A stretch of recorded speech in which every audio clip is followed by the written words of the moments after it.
The next person I'm going to bring up, so I suppose if you're here, you already know that the Filton 10 is a whole campaign all of its own.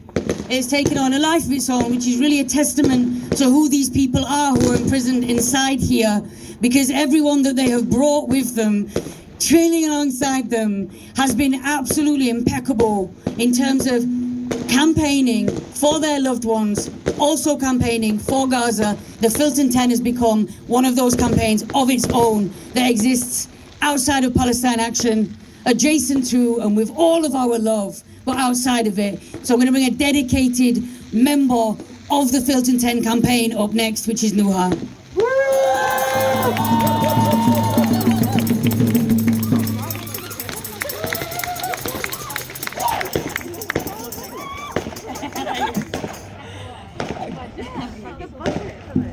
So before I start, I am going to share with you a little bit more about what Fatima Zainab, who I know of as Ray, has been going through, which is completely awful. But firstly, I wanted to thank everyone for coming out. I think with solidarity and holding the prison to account, because right now they are using confusion. They are using intentional incompetence.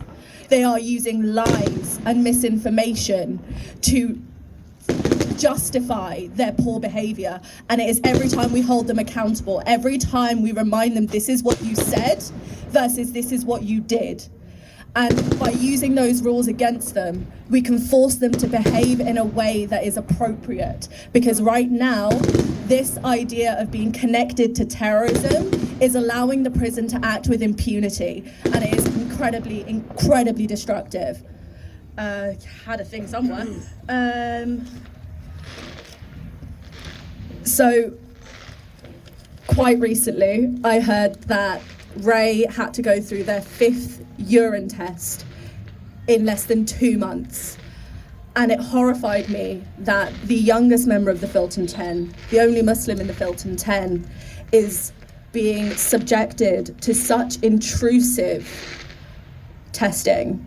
None of the other Filton 10, it is completely beyond what even the prison system allows, and yet they are using that amount of confusion to justify what they're doing. So as Sakina told us, every day following Ray's 20th birthday, they have slept in a cell. When they were arrested, their hijab was taken from them.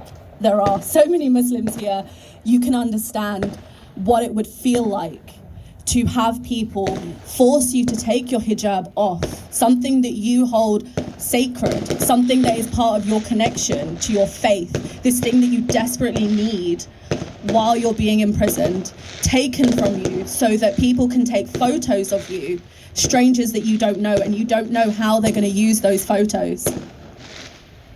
Ray is a beautiful poet and wrote while they were in their prison cell. They used the words, "My fight starts now." Any Muslim here knows immediately that there is a very specific kind of person in this country who is not allowed to use the word fight.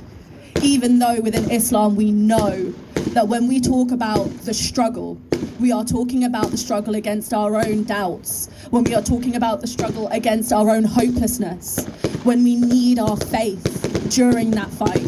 That is the fight that Ray was talking about, and yet during her court case at Westminster, that term was used specifically against them to vilify them as a terrorist.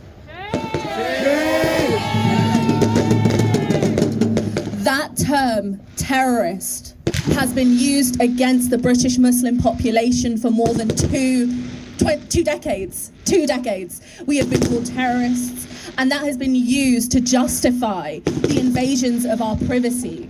It has been used to justify harassment. It has been used to justify attacks against us. And once again, it has been used to justify the treatment of Ray and the Filton 10 in prison.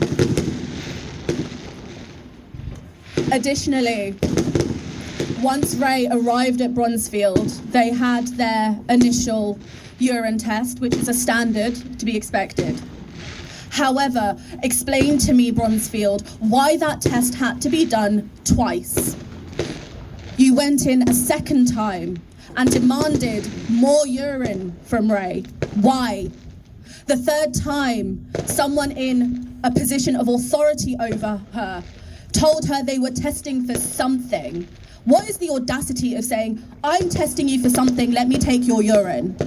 How does that even work? And obviously, Ray, being 20 years old, being locked up and under authority, did not feel like they could question. The fourth time, they were told it was random. Random is meant to be around 10% of the prison population. Explain to me how a fourth time in 51 days counts as random. And then finally, the fifth time, around 2 months after their entry into Bronzefield, urine was taken again from Ray, ostensibly under the idea of a pregnancy test. Explain to me how someone who was not pregnant when they went into prison could suddenly be at risk of pregnancy. That says more about Bronzefield than it says about anything else.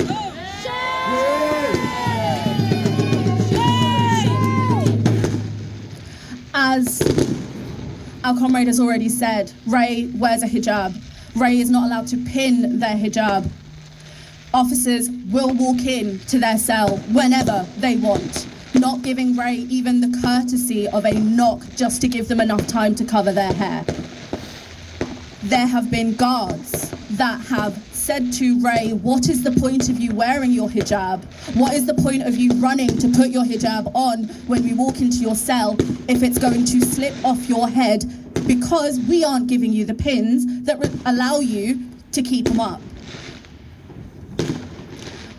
Ray has also, sorry, these fireworks are killing me. Ray also,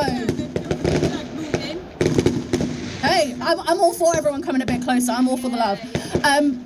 On top of that, Ray is holding so tightly to her faith, and in a beautiful and wonderful way, Ray has held on to their faith. That includes having access to du'as, to prayers that allow her to connect with her faith, allow her to connect with the sustainer. And yet those books are denied to them because they do not come from an official retailer, because they don't come from Waterstones. Waterstones doesn't sell du'as, Waterstones doesn't sell prayer books, even though the Muslim chaplain told Ray that it would be considered a religious text. It was denied. And there has been no conversation since. Multiple things that we have passed on to the people in Bronzefield has been denied without an explanation. We are told verbally one thing by their officers, and then we are simply denied based on the regulations. These regulations that they don't even know well enough to be able to pass on. This is something that happens to all prisoners. All of these prisoners in Bronzefield are treated like this. It is the non-association order, the connection with terrorism, that allows all of these additional injustices to take place to our prisoners. Shame! So, we call on Bronzefield to justify the repeated urine sampling of Ray Ridwani, justify it under the current legal rules, the PSOs, the PSIs, justify how you could possibly do this to them.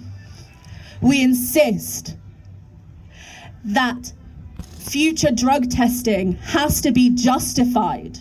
There has to be a need for it. You can't just say to Ray, oh, we're testing for something. Oh, we think you're pregnant for no reason. There has to be a justification. And in that case, you need to tell their lawyer. You need to tell their solicitor what this is for, because right now you have shown the level of harassment you are willing to put Ray through.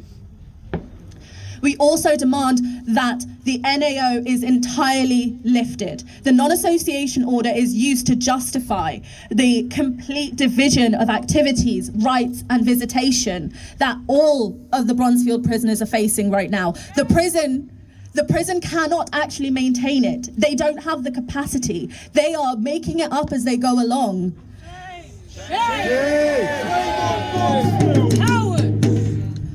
They pick and choose when it gets applied.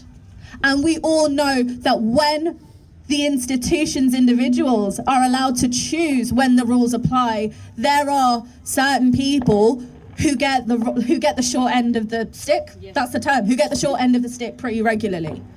So the non-association order must be lifted because Bronzefield is already clearly over capacity. They clearly cannot do their jobs well. They cannot fulfill their duty of care well. They cannot maintain the dignity of their prisoners well.